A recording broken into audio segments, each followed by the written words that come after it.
కొన్ని విషయాలు యేసూరి గారు ఈ దేశ వ్యవస్థ మార్పు కోసం ఏ రకమైనటువంటి ఒక కృషిని కొనసాగించాడో మేము ముందు ప్రవేశపెట్టాడు.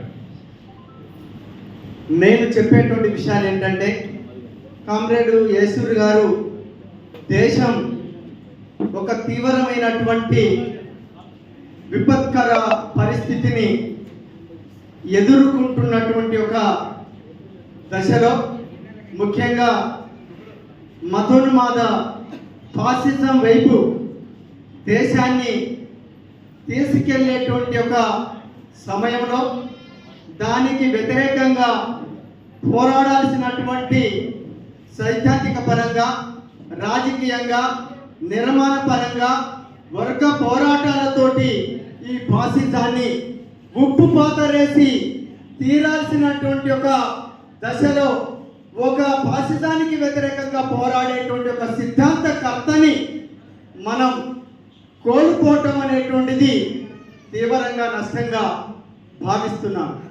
నిన్నగాక మొన్న ఈ దేశానికి ప్రముఖులైనటువంటి ముఖ్యంగా ప్రధానమంత్రి కానీ లేదా అమిత్ షా మన ఒక ప్రకటన చేశాడు. ఈ దేశంలో నక్సలిజాన్ని లేకుండా నిర్మూలిస్తాను అనేటువంటి చెప్పి ఒక ప్రకటన చేయటం అనేటువంటిది జరిగింది. అది సాధ్యమయ్యేటువంటిదేనా అనేటువంటి చెప్పి నేను ఈ సందర్భంగా ఆలోచించమని చెప్పి కోరుతున్నాను. తూర్పున సూర్యుడు ఉదయించడం ఎంత సాధ్యమైనటువంటిదో, అలాగే ఇక్కడ నక్సలిజం లేదా వామపక్ష విధానాలు, ఈ ఎర్ర జెండాలు నిలబడటం కూడా అంత సాధ్యమైనటువంటిదే.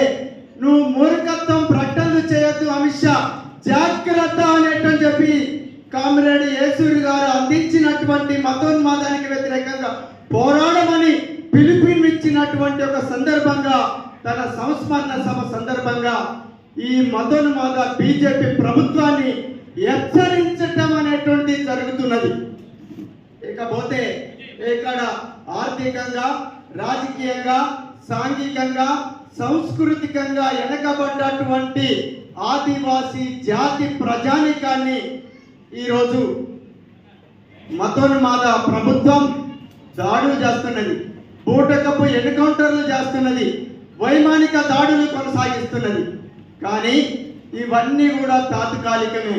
నక్సలిజాన్ని నిర్మూలించడం నీ వల్ల కాదు, నీ అబ్బతరం కాదు అనేటని చెప్పి ఈరోజు ఆదివాసీ గిరిజన ప్రజానీకం ఏజెన్సీలో అడుగడుగున నిన్ను తరిమి కొడుతున్నటువంటి విషయాన్ని గమనంలో తీసుకొని వివరించమని చెప్పి ఈ సందర్భంగా మతోన్మాద బీజేపీ దృష్టికి తీసుకొస్తున్నాను.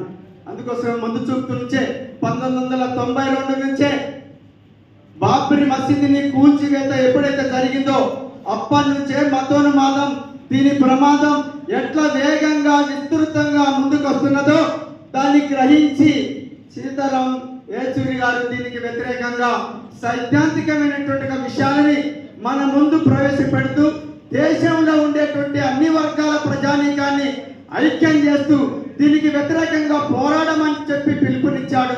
ఆ పోరాటంలో అగ్రగామికమైనటువంటి ఒక పాత్రని పోషించాడు. అట్లాంటి కామ్రేడ్ని మనం కోల్పోవటం అనేది భారతదేశానికి తీవ్ర నష్టం అనేది చెప్పి భావిస్తూ కామ్రేడ్ సీతారాం యేచూరి గారు మరణం అనేటువంటిది మనందరికీ నష్టకరమైనటువంటిది.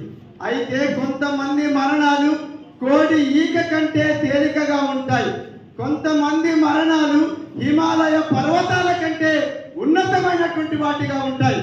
అట్లాంటి మరణాలలో హిమాలయ పర్వతం కంటే ఉన్నతమైనటువంటి ఒక మరణంగా సీతారాం గారి యేచూరి మరణం ఉన్నతమైనటువంటి ఒక విషయంగా నేను భావిస్తూ సీతారాం గారికి విప్లవ జోహార్లు తెలియజేస్తూ ముగిస్తున్నాను.